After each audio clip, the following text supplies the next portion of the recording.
And hello, everyone, and welcome back to the All Elite Ensemble review. This is your weekly AEW post show here at BC Wrestle Pod. And of course, the dynamic duo is back once again.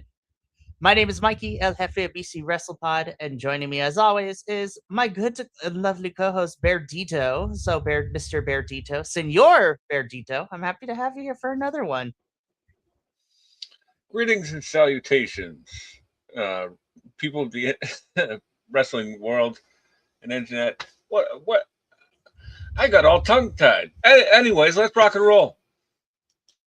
We got a lot of stuff to talk about. So we got an action-packed Dynamite and Collision to discuss, and then we are going to preview Grand Slam Mexico, which is happening tomorrow night at Arena Mexico. So that's going to be a whole lot of fun. So you already know the drill, where you can see us go live at VC Wrestle Pod for our socials. We have merch store, and we have a little coffee bot that helps us pay for all the wrestling things that we do. Alrighty, without further ado, let's go ahead and get into all of this. So, of course, as always, we're going to start with AEW Dynamite. And our opening segment can be divided up into two parts. Act one, Pac was ready to jump Will Ospreay, and it was kind of great. So Will and Death Riders, like, we have officially split. They ops now. Yeah, I love this like little Clockwork Orange type intro here. Like you see him like down the tunnel, and like they walk up, and uh, Danny starts getting in Will's face, and Danny just gets dropped. you know, I love Danny it. ever tried to be the peacemaker? He's like, yo, he's our boy still, though. It's like, bam. It's like, nope. Oh man, what a great like a great way to start the show, and it's gonna get even better by the end. Right. So, of course, it's officially done. Will and the Death Riders are no more, so they have split. This is totally going to not. This totally won't come and bite Will in the butt later on. Wink, wink, nudge, nudge. You know it's going to. So, but that's for the future us to handle. But there was something else, because this was Act One of our opening segment, and then Act Two, I was not expecting to see Hangman. I was like, yo. I don't think anybody was. We were like, ah! We were all like, whoa, like, and he's got short hair. Yay! We got we got short hair Hangman back. Like, he cut that hair. I was just like, oh, well, okay. And I But love this little exchange that they had where, uh, mhm. Hanger's just like, I got your back if you want it. And Will's like, you know what? I've been too trusting. so I'm just gonna go in about my own for a little while. Well, yeah, because Will mentions it to Hangman here. It's just like, you and Kenny are friends. You're friends with the Elite, and I can't trust them. So unfortunately, I can't trust you. I'm gonna handle this on my own. So Mm, Hangman's gonna be busy for something. It seems he's gonna be busy and doing something else for a little bit. So, which is nice. absolutely.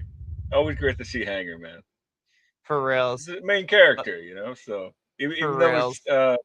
even though it's Will's story right now, Hangman will always be the main character. 100%. So Will has his work cut out for him, because, like we talked about last week, Will has to keep his head on a swivel, because he's got lots of enemies in and out of AEW that are all tangentially related. But we'll talk more about Will when we get to our, what ended Dynamite, because right now, Tony Khan's just like, hey, we're just gonna casually drop this. You like, this match is just gonna happen. I'm like, I was like, this match ruled. I was like, yes. Yeah, talk about bailing up the ladder, huh? like Jack Perry, Nick Wayne, like lost that match a couple days ago, and then like they get this match here, but like this was fantastic. Like, that's not to take anything away from him. I was just joking around. Because Andrade like pretty much handedly beat two people, so like they're building him pretty strong for hopefully MJF. Hopefully MJF is on his way back, which will probably end up being tomorrow because MJF loves to start shit in Mexico. That's Like, that's how it was last year. That led to him and Mystico at mm, Aniversario. So that's a lot of fun. But yeah, Tony Khan's just like, hey, Andrade, you're gonna defend this title. We're just gonna casually drop a banger of a match to open up Dynamite this week. And I'm like, I'm not complaining, Tony, but dang. But yeah, this match ruled. To nobody's surprise, Andrade wins. But I love seeing Nick Wayne continuing to be on my TV screen. I'm happy that, like we said during Redemption, it's nice that he's back from Japan. And let's keep putting Nick Wayne on television, which Tony Khan is equate that. It's like, yes, we will keep doing it because, even though this is not Ring of Honor, Nick Wade is challenging Bandito at Death Before Dishonor in a couple of weeks for that title. I'm like, ooh, this should be a good match.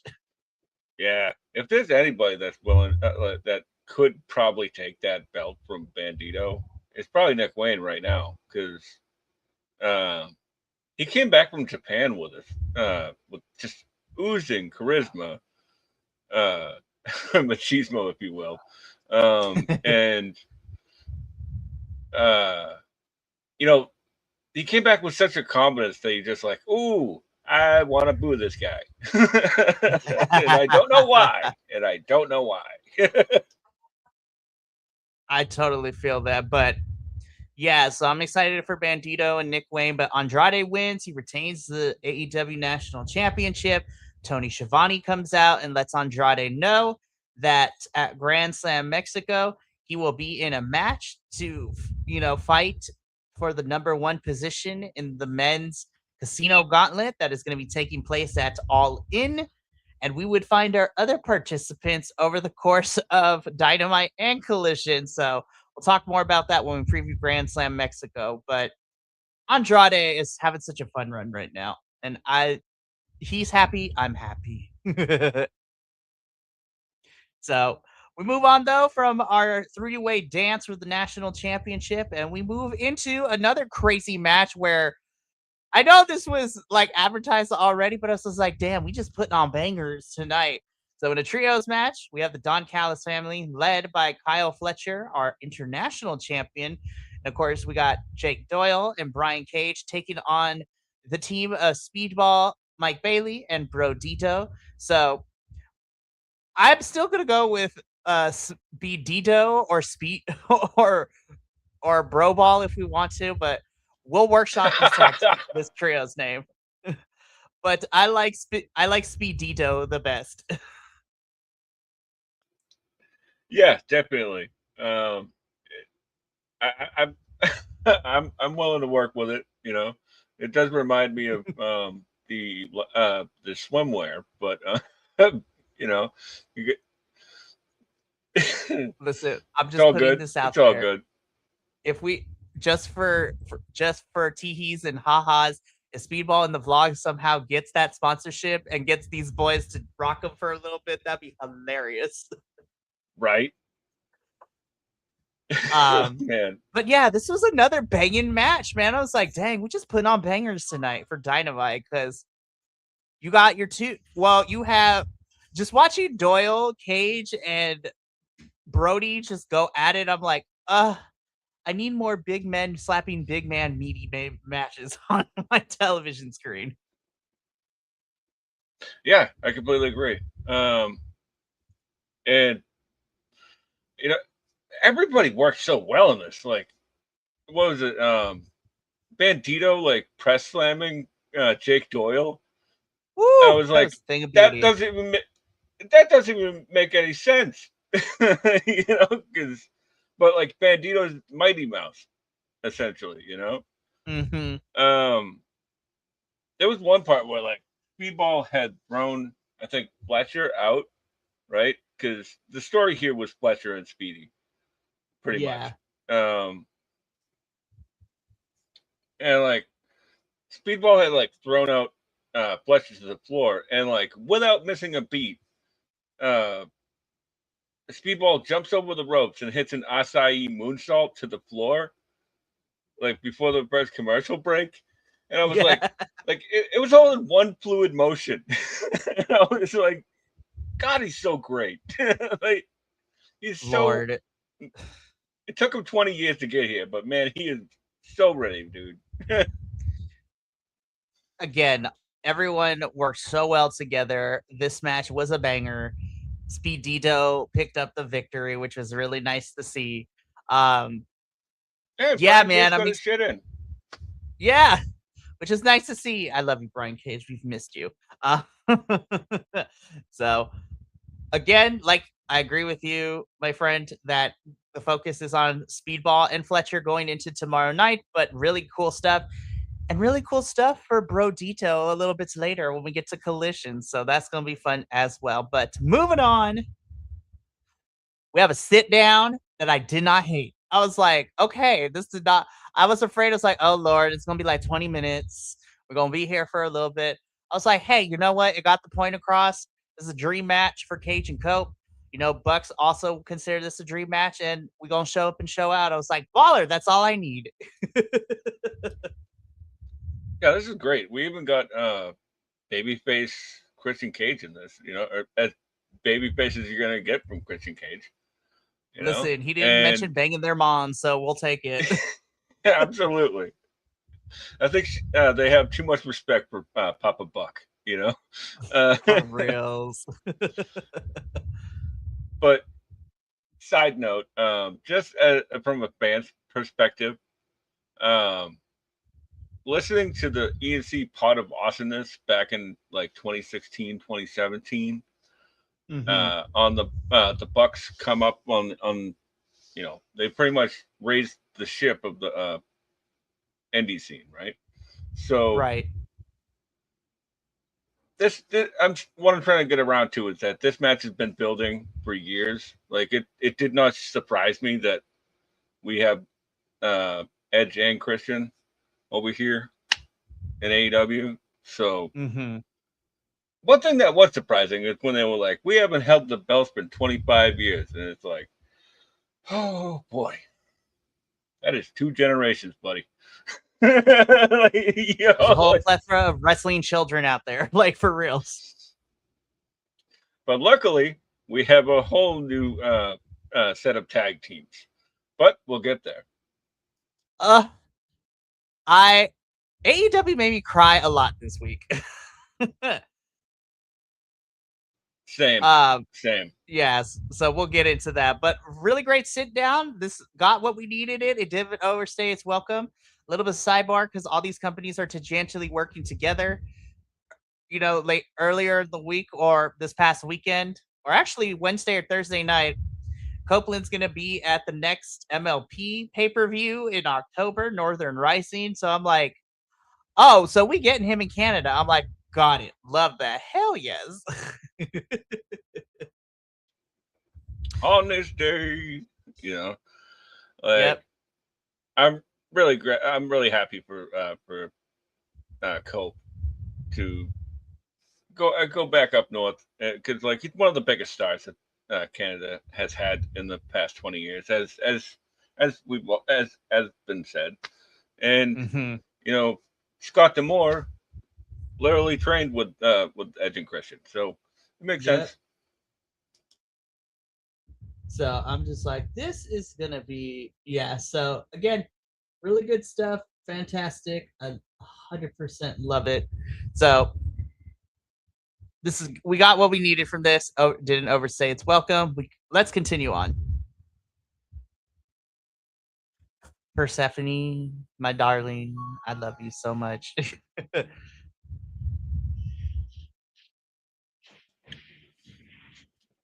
That Persephone, she's something else, man. She's got it. Whatever it is, she has it. Speaking of it, the It Girl, Maya World. I think these two had incredible chemistry. And it wasn't that long, and it didn't need to be because Persephone is a powerhouse. So yep, a great British title defense, even though it was like, against the CMLL Women's World Champion. But you know what? She, everybody came out looking strong. So, hell yeah. 100%. And I also figured that Tony Khan was on the phone with CMLL, and CMLL was telling him, was just like, listen, we love this match. We're gonna have this match happen, but Persephone cannot. But Persephone's only gonna go like 50% because fast forward, it was like we need her because she's defending her women's championship on Friday in Mexico. So they're like, please don't let her get hurt. So again, I we talked about it at Redemption how this is going to be a big litmus test for Maya and how that it's step up or step out of the way. Um, and honestly, I don't mind these short matches as long as it's against opponents. I don't want to say similar to Persephone, but that don't require a lot of moving parts because I think that it would benefit Maya to not have to think so much. And that sounds awful to say now that those words have left my mouth. But Occam's razor states that sometimes the best solution is obviously the simplest. So have so simple booking for Maya for a little bit to have her wrestle, defending this title ever so often, and we call it a day. And then of course the other secondary story to all of this too is that we might be getting Sheeta and Stat feuding because Sheeta tried to come in with the kendo stick and Stat took it away from her. So, by the way, Sheeta with glasses? Yes. I was like, yes, I love these glasses. Yeah, it seems like they already pulled the rug out from the Persephone and Stat thing because, like, they were like, it's going to be for the CML Women's World Championship. And CML said, nope, sorry, you didn't book that. Like, that match is reserved for our show on Friday, but we'll let them fight anyways. I was just like, listen, Persephone versus Stat gonna be good nonetheless. So, oh, yeah. But Maya World, yeah. Maya World is still your TBS champion. It was pretty good. I did not hate this match. Moving on. I love that Mark Davis is just like someone's drunk uncle, and I'd love him. Like, he is someone's drunk uncle at the function, and I'd love him. But yeah, he's not happy. He wants that AEW National Championship back, and he'll get to it eventually. But he wants to just fight somebody and hit somebody hard. And so he calls out Will and says, Will, me and you still got a date with Destiny. So me and you gonna fight in Mexico. And I'm just like, it's like that meme with that person blinking. I was like, all right then, I'm not gonna complain. Hell yes. Yeah, there's a great little bit of storytelling here because it'll pop up later on in Collision. So, oh, absolutely. And it plays into what we've been talking about. Will's gonna have to keep a head on his swivel because he's got lots of people he's fighting right now. And he got no friends at the moment. So this is gonna be interesting. So as of this point in the show, it is just Will Ospreay versus Mark Davis in Mexico regular match. We'll get a stipulation a little bit later when we get to Collision. But right now, this is where the floodgates were open and my tear ducts were working overtime with this one. What got me wasn't the fact that we're celebrating Willow. It's the fact that she started crying and therefore I started crying. And then they panned to the audience who started crying, which made me cry even more. Renee was trying not to cry. Like, I was a mess. I was a mess like 2 minutes into this whole entire thing. I was a mess. But I am so proud of Willow. I was just like, my baby. I love her so much. But I was a mess, Benny. I was a mess. yeah, so was I. I don't know. I don't know. I'm not afraid to cry. When something hits the heartstrings. And this hit the heartstrings, man. Like, and honestly, this might be one of the best segments AEW has ever done. And that's with no hyperbole. Like, no. Like, two birds with one stone. You gave Willow the time to celebrate and for her to cut a heartfelt promo and just talk to the audience who was there and the audience at home. like I said, I was crying, but then when they gave her a standing ovation, like again, my tear ducts were working in overdrive. That I was just Mm, like, never. It's been a long time since I've seen just like Willow doesn't have a bad bone in her body, like, and to see her get this and just everyone unanimously loves and is behind her, like, yeah, my wrestling heart. you know, So that part was beautiful. but like pretty much like since the first time I saw Willow on AEW Dark, um, I was like, "Who's that?" And because she just has like this natural charisma that just you just gravitate towards, right? And her getting signed on Dark, and like and just watching her rise. This is all perfect, man. This is what wrestling is all about, you know, like seeing your favorites make certain milestones and being along for the ride. And there have been very few better stories told than the rise of Willow Nightingale, Oh, despite the 100%. booking. Despite Yes, the booking. 100%. 100%. And I believe it was another friend of mine that said it perfectly. Like, we're all in love with Willow Nightingale and just everything that she has been given and has, done in AEW too. My friend was like, you know what? The way and he was telling me this. He's like, Willow's reception during this whole entire thing is well deserved. But then he had to remind myself, it's just like the way that the audience was cheering and clapping for Willow, you would think this is like her second or third women's world title run. And then he had to remind myself, it's like the fact that she has so many people in that crowd and at home in the wrestling community behind her, and this is only her first title reign. He's like, I'm excited to see when she gets a second or a third and just up the ante of how, like, we're gonna have conversations down the line and put Willow Nightingale in contention to be like, who's like women's wrestlers who were unanimously universally loved and like how great they are. So that was the first part. And her promo that she cut about, even in the darkest times, you find the light. I'm like, I can't stop. My heart can't take Oh anymore. I'm no! gonna cry. And then perfectly timed, the foil to everything, Mercedes Monet, she comes out. She played her part beautifully. She's just like, I'm not here to ruin this celebration.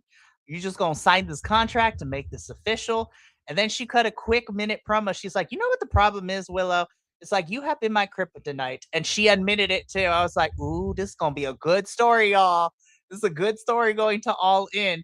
And then Divine Dominion come out and they jump Willow with Mercedes, and then Brawling Birds come out and fend them off. So sets up another match for Grand Slam Mexico, which is going to be fun. So this did everything it needed to. We got to celebrate Willow, and without taking anything away from her, we got our contract signing and then the story going into Wembley for these two, which I'm excited for.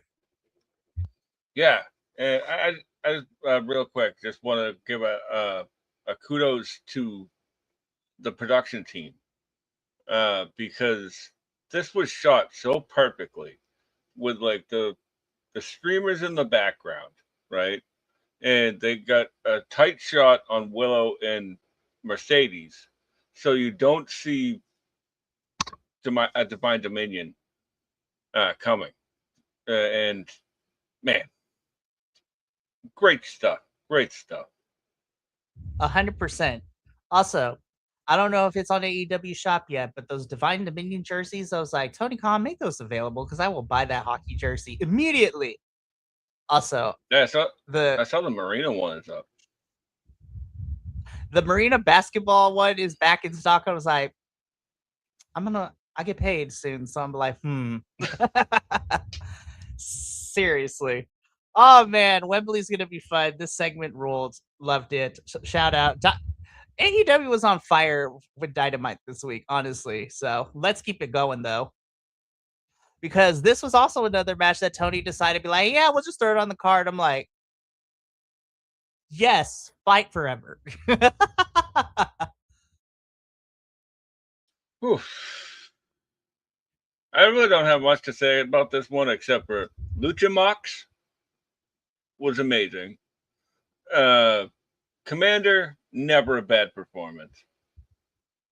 And uh, he showed some. He's since he's been back the past couple of weeks. He's been showing some unbelievable babyface fire, and mm-hmm. I am so here for it, man. Like, uh, there's another guy that like you watched from like when they had um the working relationship with AAA, right? Mm-hmm. And then he leaves AAA and goes signs with AEW, and like you could tell he was still getting his feet underneath him, and now he's stuck the landing, so to speak. Oh, 100%. And yeah, what was it? 2 years ago at Final Battle too, like when he won when he won the TV title, I was just like, oh my god, Tony Khan, yes, I love it. I'm happy he's back. So hopefully, pending further visa issues with everyone who's coming back. Also, even though it's not visa issue related, shout out to Roosh who got married this weekend. I was like, yeah, Roosh. I was like, congratulations. So she got the I horns, huh? love it. She did. And she rode it all the way down to she rode until the sunset. No, but I'm happy for Roosh. Happy Roosh it makes me happy because then he's not fighting people backstage. So, but yeah, I don't have a lot to say. This match was a banger. Moxley retained. This was another banger. Dynamite was on fire this week. So we keep this going though. Another banger. Watching spoiler alert, we have new champs and watching Gates of Agony try to they're like we're bad guys, but also I'm trying not to cry as well. I know. They're trying not What? to cry. Rick, I was like, oh my gosh, these boys have worked their asses off. I'm so happy they finally got some gold in AEW. 100%. Like, what is it? Like Toa, like at the end, like Ricochet hands him the belt, and like you can see that his eyes are watering, and like he just like embraces the title, and then goes, "Oh, oh, oh, gonna be a tough guy," you know. As soon as he got backstage, he was just a blubbering mess. Oh, Like, absolutely, and rightfully so. GOA has deserved titles for a long time. They outshined what was it, Big Bill and Brian Keith in mm-hmm. that short-lived feud, and they've been off to the races ever since. Whew, man, I love I love the demand so much. Congrats. And this was fun. And honestly, this was a fun run for Conglomeration and Trios champs too. Like they were defending these things regularly. I love the unification of everybody. Like the Conglomeration will always be doing something, which is really fun. But yeah, I'm excited for the demand to be Trios champs, and we didn't have to wait too long for their first defense, which was really nice too. But we'll talk about it when we get to Collision. But right now, Moxley is just unintentionally funny. I love him so much. Like these pictures, I'm just like. Plus, the way that Danny is looking at him too is hilarious. Like Mox, when he's not trying to be funny, is hilarious, and when he's trying to be funny, is even more funny. Like, yes. So, I was wondering what was happening because Moxley lays out this challenge. He's just like, we're gonna have like this cup for the Continental, championship. I'm gonna fight everybody. I'm like, now hold the phone. I was like, slow your roll, Jethro. I was like, what do you mean we're about to do this cup? Didn't get nothing more of it. We got a little bit more information on Collision, and then this past Sunday we got all the tea, but we won't talk about it when we get to Collision though. But Moxley, I may or may not just let this picture be another meme for us. Like honestly.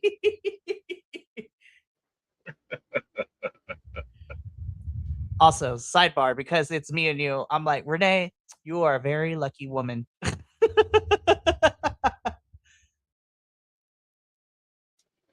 Yeah. Also, Marina girl, I'm hoping that that championship you're holding for Mox, we turn it into a title for you at some point. Push Marina Shafir for a title 2026. Yeah. I'm here for it. I don't think it's Anyway, going to so happen, but I'm here for it. right. We will we'll talk more about the Continental Cup a little bit when we get to Collision. But right now, Lord, this segment, woo, we went way over time, and I was just like looking at my TV. I'm like, God damn, because I watched the replay. I'm like, we have like 25 minutes, and it's past the 2 hour mark. I'm like, what chicanery, tomfoolery, shenanigans, like what we were about to get. And then by the end of it, I was just like,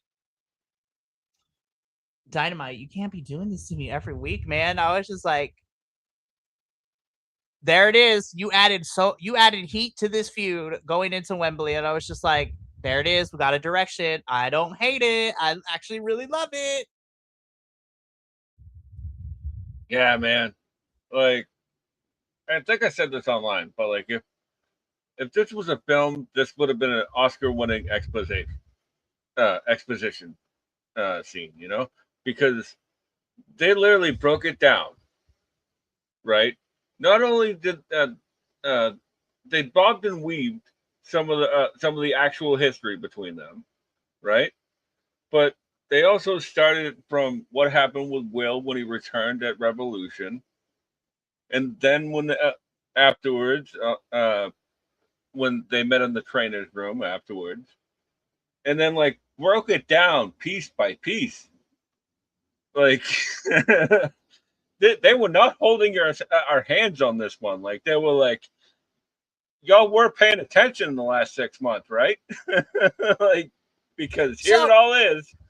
So let's talk about that point really quickly before we continue to talk about this whole segment as a whole too. Like, because like for me personally, when it comes to AEW, like not to flex my knowledge, but like for those of us who have been following AEW since the beginning, and this is my biggest counterpoint to people when they say it's like AEW doesn't tell stories. So it's like, no, because this promo was not for the general masses. This promo was for me and for you and for the people who have been following this whole AEW since its inception as a wrestling company.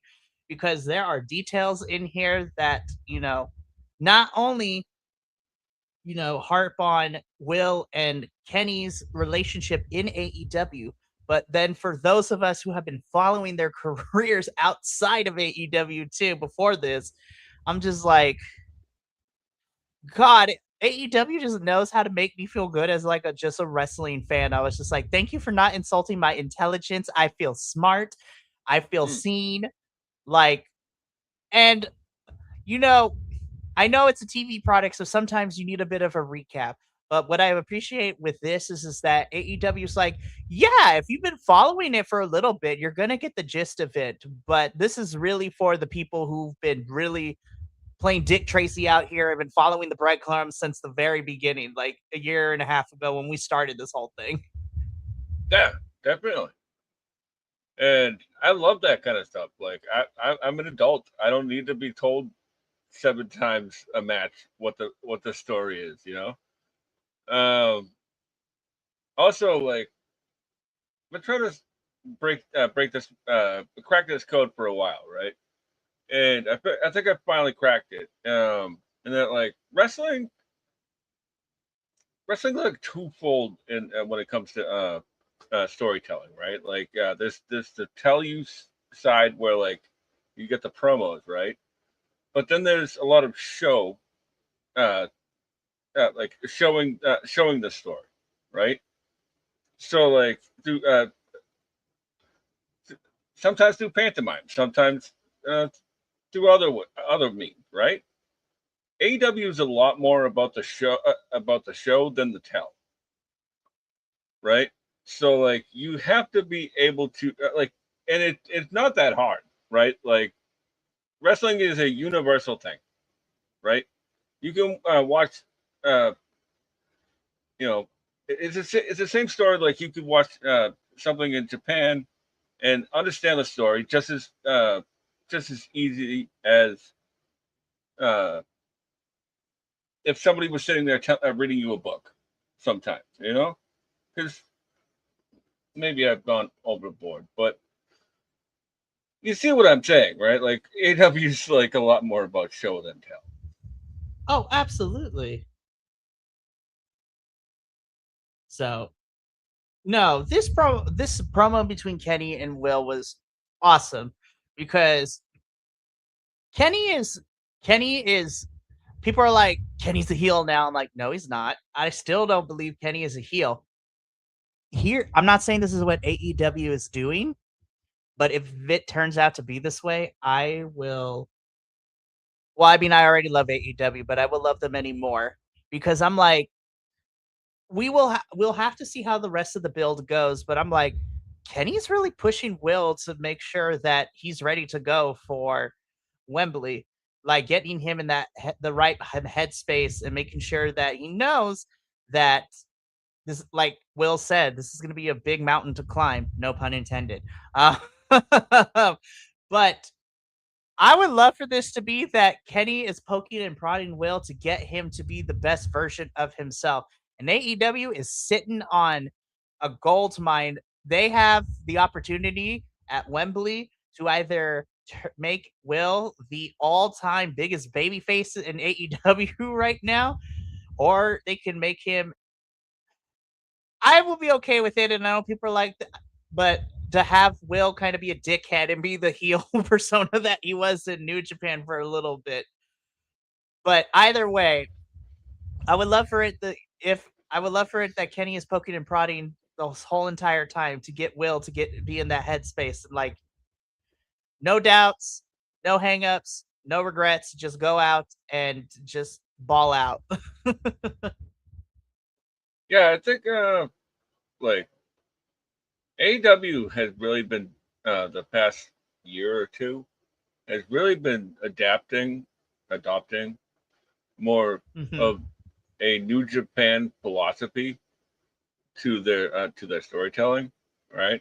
Yeah. So like I don't think this story even has a heel and a baby face. I think they just have nuanced people, Mhm. like that are clearly flawed in in their decision making. Will but who knows? I'm here to watch it all play out. Mhm. So yeah, there's not enough words I can say. I really love this promo and everything that it sets up to. So I'm excited. And I love what Will said too. It's just like he wants Kenny to see it coming when he pulls the trigger. I'm like, ah, this dynamite really set the pace for like the matches that we have announced so far for All In, like your three big ones. The women's title, this title, and the tag title. I was just like, ah, we just set it up and we're good to go. Like we didn't wait until we got close to Wembley to start firing all cylinders. Redemption came and went, and they're like, "Let's go swinging out the gate." Like, so I'm excited. This is gonna be good. But that was Dynamite. So now let's get into Collision because Collision was also a banger this week. And I'm just not even gonna bury the lead. We're just gonna leave this up here, and I'm just gonna be like, second time Yay! second time AEW made me cry this week. Yes. Be like, this is the second time AEW made me cry this week. I'm like, oh my god, they're actually here, and I loved it. Like we get commentary while I'm watching the commentary does their intro, and then just no pomp, no circumstances, no announcement. They just play it, and I'm like, what is this? And then I saw Motor City Machine Guns, and that crowd was me. That crowd yelling was me. I was like, oh my god, they're actually here. It is the funny thing is that like a lot of the times like when you get like new debuts or whatever, the internet just sort of goes so half. It's like split half and half most of the time. This time it was all yay because everybody loves and respects the What I Said machine gun. You know, like I think it was like Lee Moriarty, right? Blue Sky was just like somebody was like, who are these people? And Lee Moriarty said, "Your favorite wrestlers' favorite wrestlers." Like that sums it up. Yeah, I'm just like, the Motor City Machine Guns are here. I was crying, and I was still watching Collision through my tears. I'm just like, oh man, we're this. Not even just the tag team. You got two incredible singles wrestlers too. If you need to use them that way down the line as well, like, oh my gosh, man, I was just like, ugh, I can't. Although I did find it really funny with Chris Sabin coming out looking like a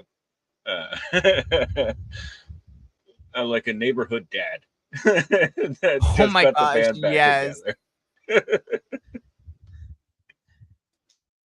I love it, man. The Motor City Machine Guns are all elite, and I'm just like, what a beautiful way to start off the show. Just genuine surprise, and I was just like, yes, thank God. I was like, if they didn't, debut in Detroit, I'm gonna be like, Tony Khan, we had a missed opportunity. Yeah, we all knew it was inevitable, anyways, and I'm surprised that they chose where they chose the last time. But you know what? It happens, and I'm happy they're here. 100%.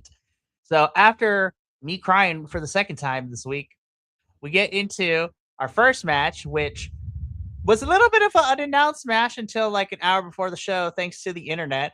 But the Demand defended their AEW Trios Championships for the first time against the Rascals. So of course, Dez, Zach, and Myron. This is a fun little match. Like, it was a fun little match. Yeah, this was a fun TV match. I love the Rascals, and I think they mix well with pretty much anybody. Like they really got a great deal with Mm-hmm. uh, with the Rascals. Excuse me. It's just funny, like, and if this is what we're going to be getting out of the Demand in this trios division, sign me up. Same, 100%. So fun little TV match. Demand retained the championships, and I'm here for all of it. So the conglomeration was backstage.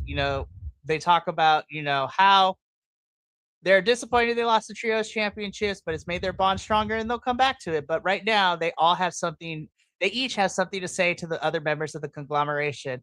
And this is where we find out that all three of them have entered themselves into this Continental Cup that we are having leading into All In. And then also, Orange has stated that they've been challenged to the Ice Bucket Challenge, which they're gonna do live in a little bit on Collision. I was like, oh, this is gonna be fun. So Roddy, Kyle, and Orange are all entering the Continental Cup. So I'm excited.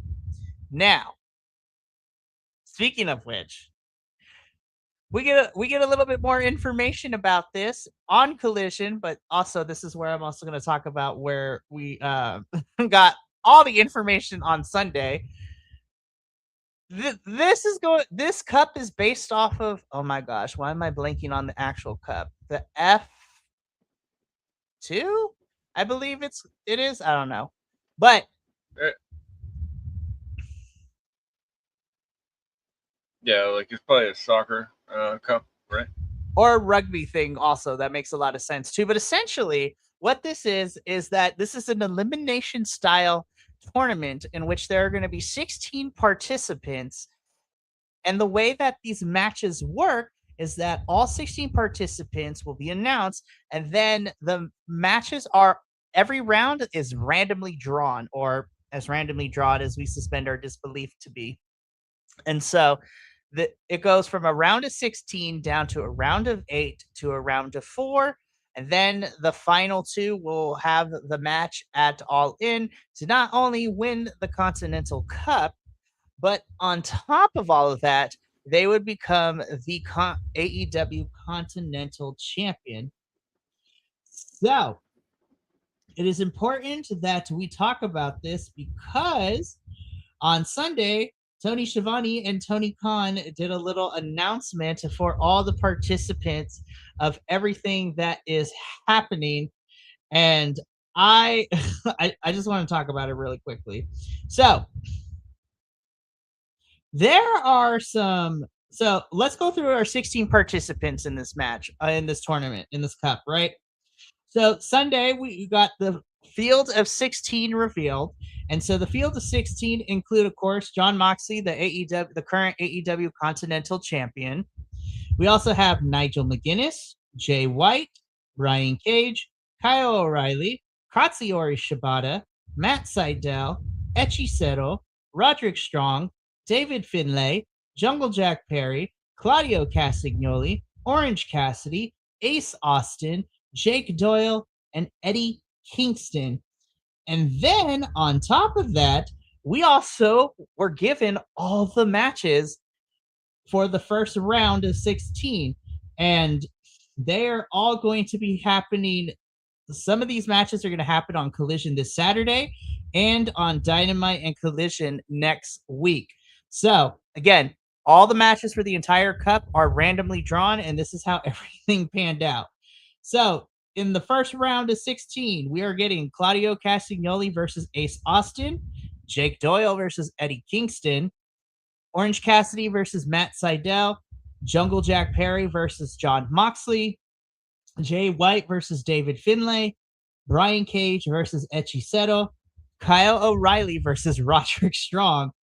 But the match that is every true wrestling fan's wet dream, Katsuyori Shibata versus Nigel McGuinness. So I'm like, God damn, that match is I'm so here for that. I'm like, At this stage in both of their careers, I'm happy it's a TV match.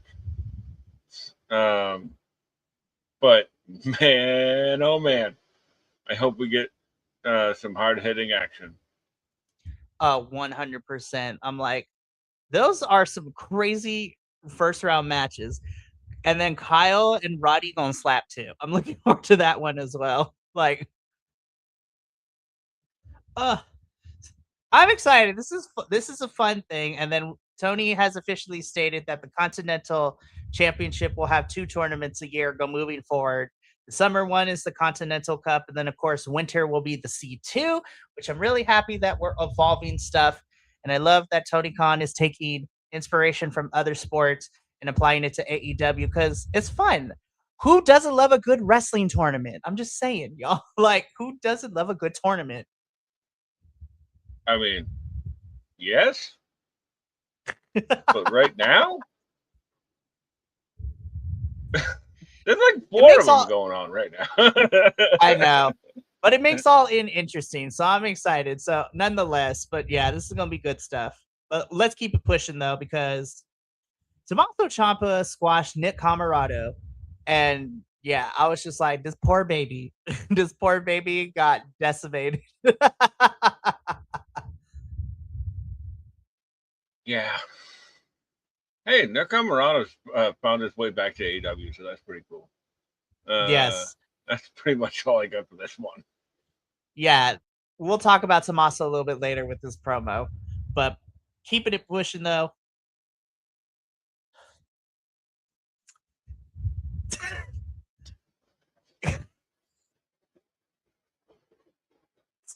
Yes, that's all I have to say. Yes. This is booked specifically for Mikey. Like, you know, I'm not saying I'm not here for it. I love all these guys. You know, I'm here for it, you know, but it seems like they were like, this was specifically for me. Everybody else can move out the way. Like, no, but I'm excited about this. Hangman Page is a man of his word for right now, and he says he's not going to challenge for the world title, but all the other championships are up for grabs. And so he has this conversation with Bandito, and Brody King of how they should go after the trios championships. And so these three are going to team up and face the demand in Mexico tomorrow for these trios championships. And Bandito has aptly named this group the good, the bad, and the ugly, with Brody asking, well, who's the ugly? And nobody responds. So it's like, that's okay, Brody. I love you. It should be a good, exciting match. I think it's going to be fun tomorrow night for sure. I don't want the demand to lose the titles this soon, but it should be a really fun match though. Yeah, match is gonna slap, but don't take the belt off of the man, please. Brody, I don't know if you listen to this pod, but I need you to give me an Abolish Ice like part 2 Electric Boogaloo shirt when you go back down to Mexico tomorrow night. I'm just interested to see what you gonna do because Brody King don't give a fuck, and I love him for it. Listen, Grand Slam Mexico, it will forever hold a special place in my heart from last year. Not knowing that Hangman could cut a full promo in Spanish, I was just like, I fucks with you, Hangman. I fucks with you.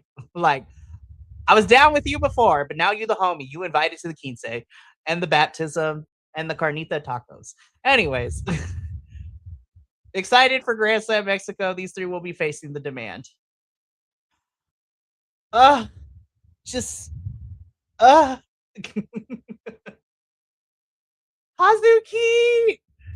Listen, if Stardom's not careful and they don't push Hazuki, girl, AEW might be calling your number soon. I'm just saying. Like, Hazuki, this crowd was so behind. Well, it's the Brawling Birds too, but this crowd really loved Hazuki. And for me, as a Stardom person, like, it makes me really happy when the crowd actually gives a shit about the Stardom girls that come through. So I was like, Detroit, shout out to Detroit. Y'all were like my favorite crowd this whole entire week across all the wrestling that I watched. Like, you gave me everything that I wanted. Yeah, definitely a great crowd from top to bottom. Like, man, this match ruled. Like, yes, I don't know what it's gonna take, but I think the moment has passed, so we might have to move on. But MIT on AEW proper. Well, I'm not gonna go there, but Hazuki, you're absolutely right. Like, if Hazuki wanted to make the leap, like, I think she'd be perfect, and because the crowd is taken to her perfectly, and mm-hmm. man, she can work her ass off, and the birds are like Alex Winters are like my new favorite women's wrestler. So like, yes, all of this is just like, this is for me,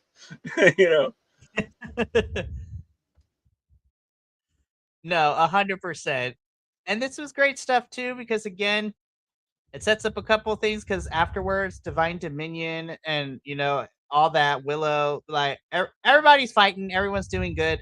But like we talked about too, because of this, with Hazuki and the Brawling Birds winning, it sets up Athena and Hazuki at Death Before Dishonor for the title. So it should be a fun bout. I was like, hell yeah. That should be a fun bout. Yeah, definitely. It seems I could be wrong, but it feels like it was supposed to be Sherry. But honestly, I think so. But Hazuki is a fine villain. She's great. I love it. And plus that I think it's good that she's also here too, because last year she was in the 5-star Grand Prix. This year she's not, but I love this for her though. It's fantastic stuff. Also, shout out to Julia. She's a 3-1 in the 5-star GP right now. So shout out to Julia, man. She's killing it right now in the tournament over in B Block. So hell yeah. Moving on to our next thing though. Listen, I don't care if y'all say it's corny and that this is so 2000 pre-COVID days, but like, the fact that we're getting a whole show dedicated to Rebel in September is straight bitching, and I'm here for it. And then with Conglomeration Boys getting ice bucketed by Detroit native Rhino and Insane Clown Posse, which is a sentence I never thought I would say in the same breath. This was another moment where I was just like, I cried like a little baby. I'm like, oh my God, I'm so excited for this Rebel Heart show in September. God, Tony, you're amazing. Like, ugh. Yeah, this is the most Detroit thing I've ever seen in my life. Like, respectfully, of course. I do have a soft place in my heart for the Insane Clown Posse. Mm-hmm. And Rhino, who doesn't love Rhino? Like, Seriously. look at those thighs. Okay, look at those thighs. Jeez. Seriously. Don't call him a man beast for no reason. For reals. And I have yet to find a wrestler who hasn't talked, like, a lot of wrestlers talk really high regards of Rhino too, just as a wrestler and as a person too.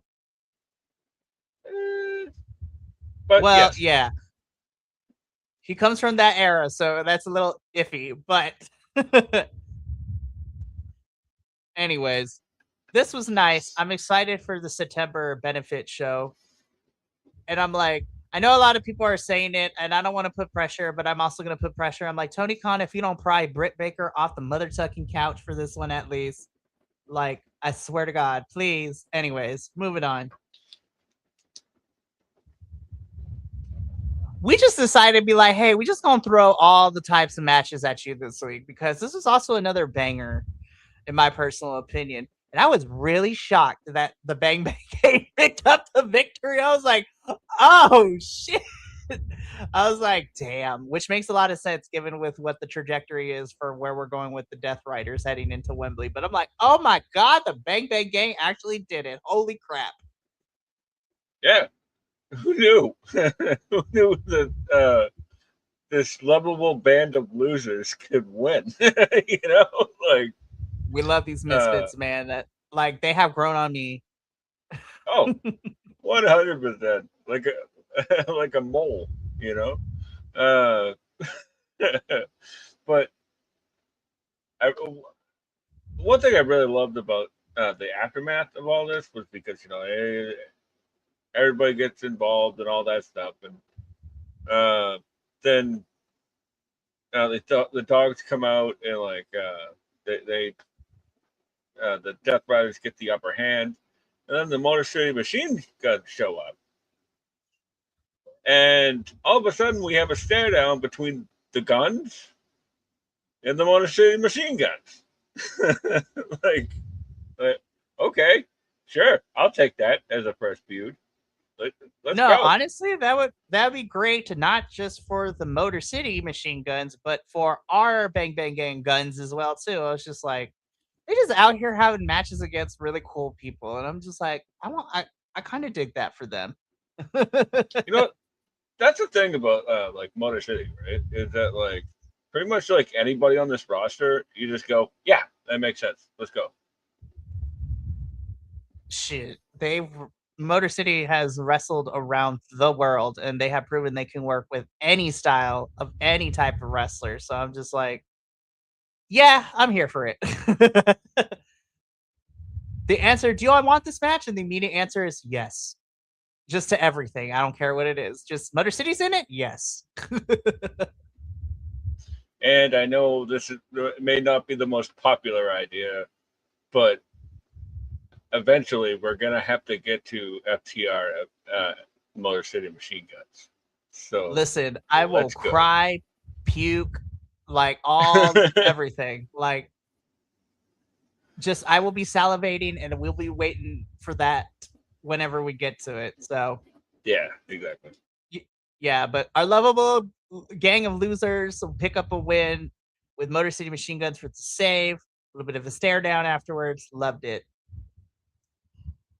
Tommaso's baldness, talks about everything that has transpired between him and Jericho so far, and he finds himself fighting in Mexico tomorrow night for the #1 position in the Casino Gauntlet. So I was like, ooh, this is gonna be a fun one, y'all. That is all I have for this. Yeah, great promo as always by Ciampa. Love it from Tommaso. Ciampa's great. Stat Daddy was in action. Love to see it. She had fun in France. She had a good time in France. But I'm happy to see her back on my screen too. Yeah, so am I. We gotta get something rolling here, but I'm happy to see her. We will see what happens. I mean, she wins her tune-up match. She has a match against Persephone tomorrow in Mexico. I'm sure Rashida interference is going to be coming. So, but should be good stuff anyways. But after this though, magic. If this is a preview of what we're getting tomorrow, ooh, I'm ready. Man, I'm sad that like this isn't being played out a little bit more because like this was fantastic. They have incredible chemistry just on the mic. Like let's go. And who's to say that this might not be over too? Because I know we've been saying it's gonna be Takeshita, Okada, and Fletcher at Wembley, but who's to say it can't be like a 4-way dance, like or something of that? Again, plans can change, but if this is a preview of tomorrow, I so ready. I am so ready. So good stuff. Kevin Knight just cuts a promo. You know, the objective is still clear, but he's going to be teaming up with 2 members of the Don Callis family against former champions in Mexico. And then when I saw the final card, I was just like, Kevin is just also out here having banging matches with amazing people too. Like, and we'll get into who the team he is facing in Mexico tomorrow when we preview Grand Slam Mexico. So moving on. Another banger, like TV match of the week. TV match seriously, of the week. yes, 100% agree. Like, I have nothing else to say. A happy Jay Lethal is a great Jay Lethal, and Commander is just doing amazing things. Like, what more can you ask for? Yeah, you really couldn't ask for any more than that. Like Jay Lethal doing Jay Lethal things, and at a high pace, and Commander just being Commander. Let's go. As soon as this graphic was released, I was like, that's going to be a sleeper hit. Mm-hmm. And I have no complaints. This was really good. This is a fun match too. And I agree with you. Best TV match of the week. So good. It's funny how usually my matches of the week always end up with some sort of luchador involved.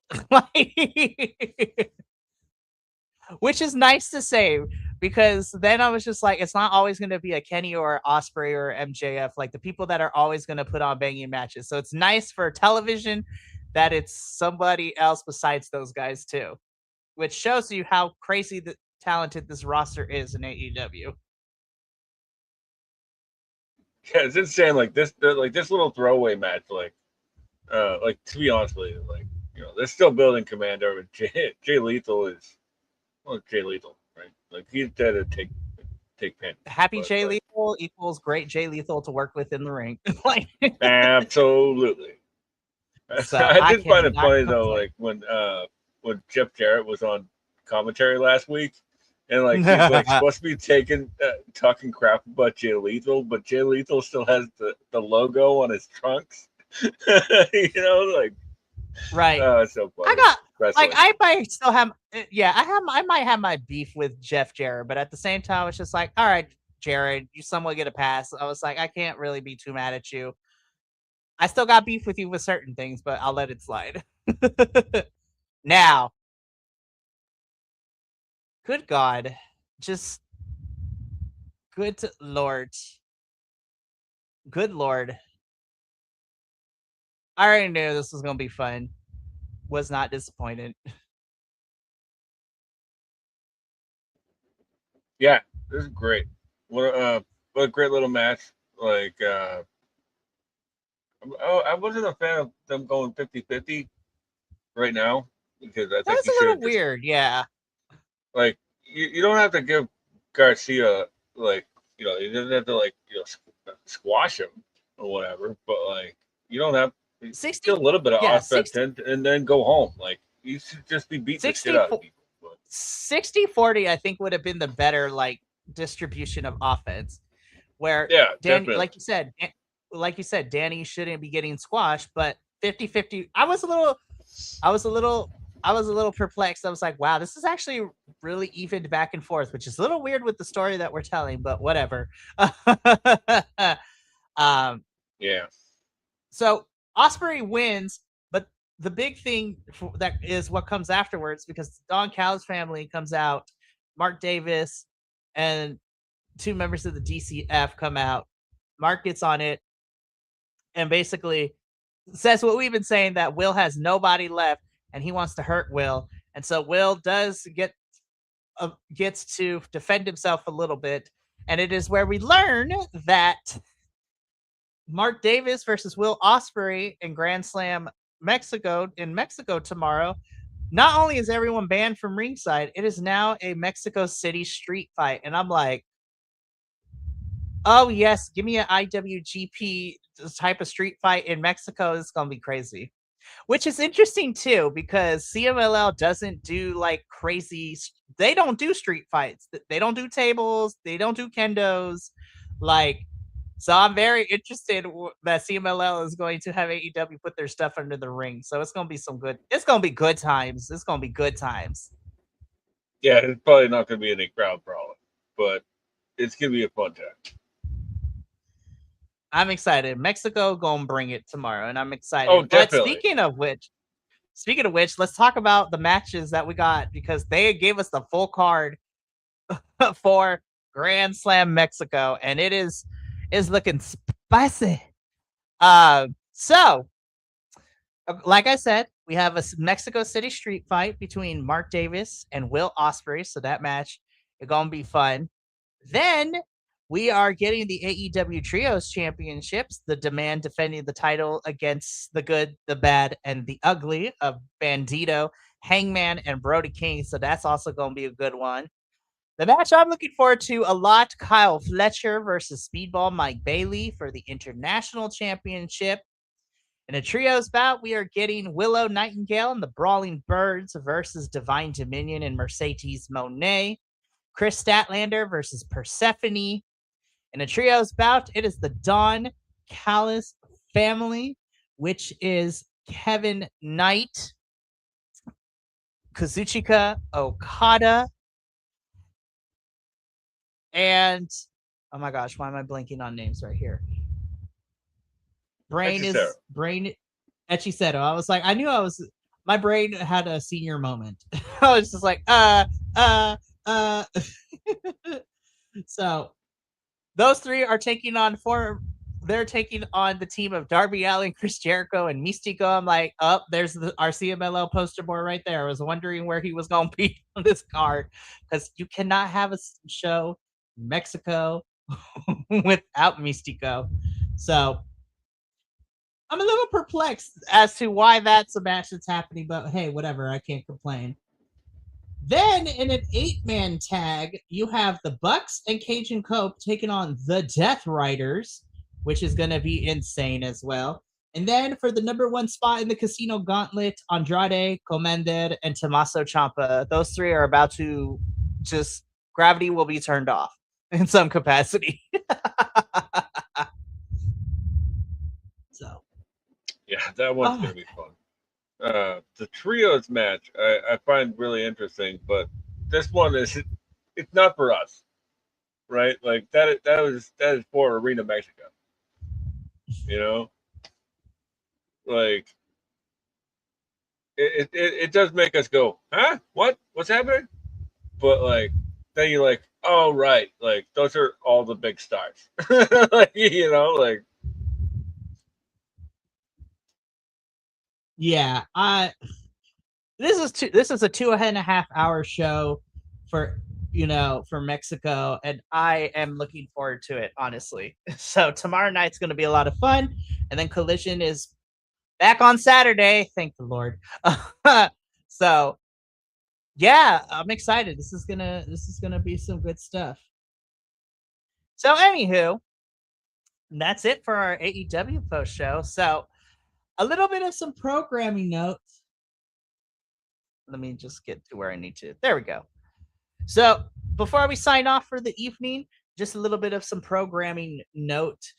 Tomorrow, or not tomorrow, next week, we will still be having an AEW show, but due to some scheduling things, and honestly, to be totally transparent, my Tuesday being completely blown up, not in a bad way, but my Tuesday being blown up, we are going to have our Grand Slam Mexico and Collision review on Thursday next week at the same time.